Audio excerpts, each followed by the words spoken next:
Here's a Christian who doesn't understand modern art. As a graphic designer, I'm pretty much expected to be a big fan of modern art and design. Virtually everyone in my industry and my field are, whereas I, on the other hand, I struggle to find that same appreciation. Personally, I'd rather live in the kind of whimsical architectural world of a Diagon Alley or a Hogwarts as opposed to, say, like a modern London. And I think that there are a lot of people that feel the same way. There are reasons other than magic and adventure for why we would want to escape into a world like that.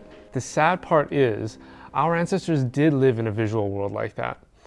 And then the 20th century happened, with a wave of revolutions and wars and dictators, some of whom were modernism's biggest advocates. I think this allusion to 1930s Germany is, in part, an attempt to poison the well. He wants to give the impression that if you like modern art, then you're somewhere on a sliding scale with the guy that ran that place. Ironically, the guy that was in charge at that time and place actually hated modernism. He himself was an artist, and if you look at the stuff he did, none of it even remotely resembled the kind of stuff that Brian complains about. In fact, there was an exhibition held in Munich in 1937 showcasing the kind of art that the regime at the time hated, and everything it featured is the kind of art that I don't think Brian would like either. Also, if you look at the plans that Albert Speer, the regime's favorite architect, had for Berlin, it was all neoclassical stuff. He wanted to build a stadium modeled after the Pantheon. That's not to say that he and the Greeks had the same ideas, that's not the point. My point is that he was not a modernist. The guy in charge rejected modernism in favor of his own interpretation of a new kind of classicist architecture.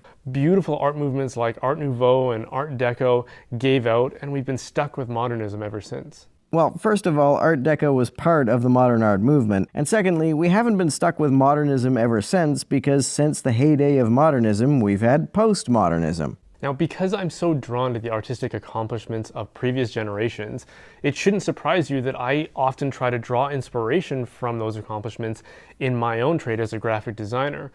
But in my experience, doing so often produces work that just feels kind of cheesy. And I've always struggled to figure out why that is. Well, it looks cheesy to me because it gives me the impression that any artist who creates it naively assumes that the older and more traditional a style is, the more meaning, whatever that's supposed to mean, it has. I see in it a yearning for stagnation and a mistrust of innovation. Also, its focus on technical skill gives the impression of contempt for any expression from a person who hasn't had the privilege of having the time and resources to develop that skill. And slowly, I think I've come closer to answering that question, and in so doing, I've come to realize what is fundamental to true and good art that is so lacking in modern conventions. So let me give you an example. I love beautifully designed calligraphy. It's just so impressive to me to think that someone could sit down and write out something like those beautifully illuminated texts of the Middle Ages. As a graphic designer in the digital age, I don't need to be able to pick up a pen or a brush and create something like that. I can just grab a cool font and be on my way. But in my experience of trying to do that, it never comes out with that same quality as it would if it had been done by scratch. So what's missing? In asking that question as I attempted to use these kinds of elements in my own design work, the answer that came to me was that one instance inspires us and the other does not. When you watch somebody create a visual like that by hand, you're witnessing the culmination of what it takes to master something.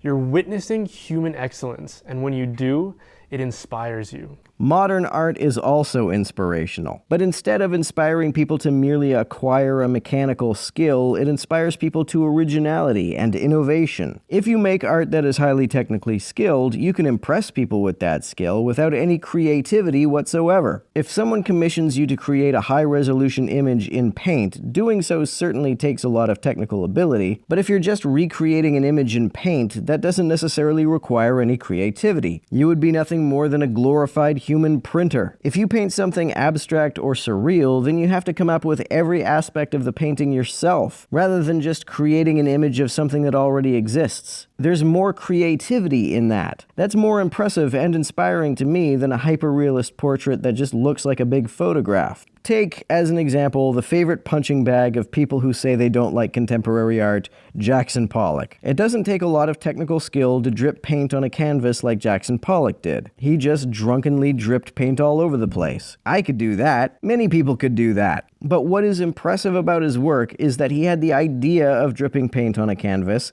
calling it art, and giving it to a gallery to hang on the wall. If I had never seen anything like that before, I would never have had the creativity or originality, let alone the audacity, to do that. That's what I could not do. That's what's inspiring about it. When a graphic designer just types it up using a pre-made font, you're not witnessing the same thing. That inspired creativity is missing, which is why as a graphic designer, when I'm trying to use elements like that, I have to do something to signal to my audience that I did something more with it than just type it out.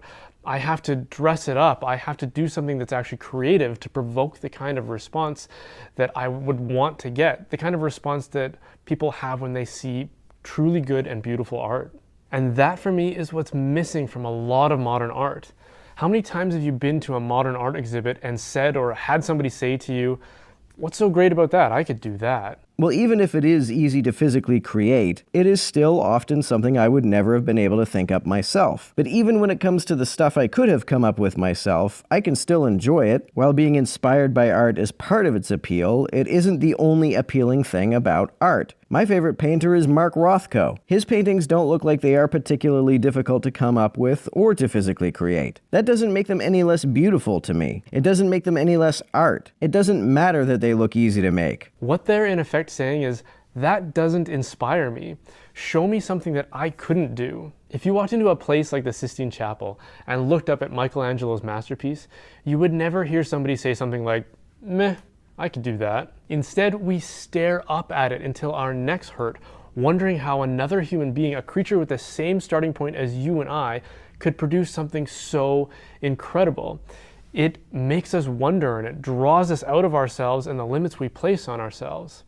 It inspires us. That sense of inspiration is the key ingredient that I think is missing from the philosophy that underpins modernism and the artistic movements that it inspired. I think you have a very narrow view of what is inspiring and how art can inspire a person. The key ingredient that modernism and postmodernism seem to emphasize is self-expression, which means that everything is art and nothing is art. It means that all of those rejects from American Idol who gave it their all were actually brilliant artists and not the comic relief that they were treated as, because who among us can doubt the sincerity of their self-expression? One of my favorite musical artists is the late, great Wesley Willis. One of his more famous songs was called Rock and Roll McDonald's.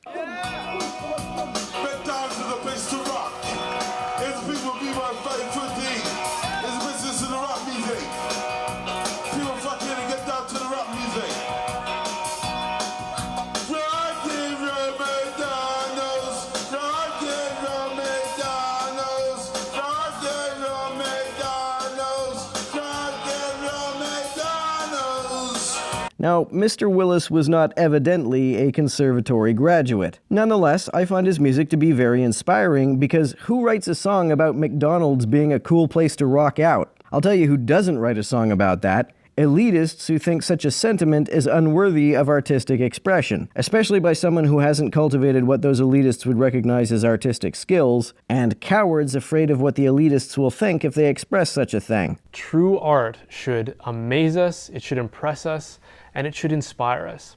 I am amazed, impressed, and inspired by modern and postmodern art. But even when it comes to the stuff that is both easy to come up with and easy to execute, it can still be beautiful, and I don't see why that shouldn't count as true art.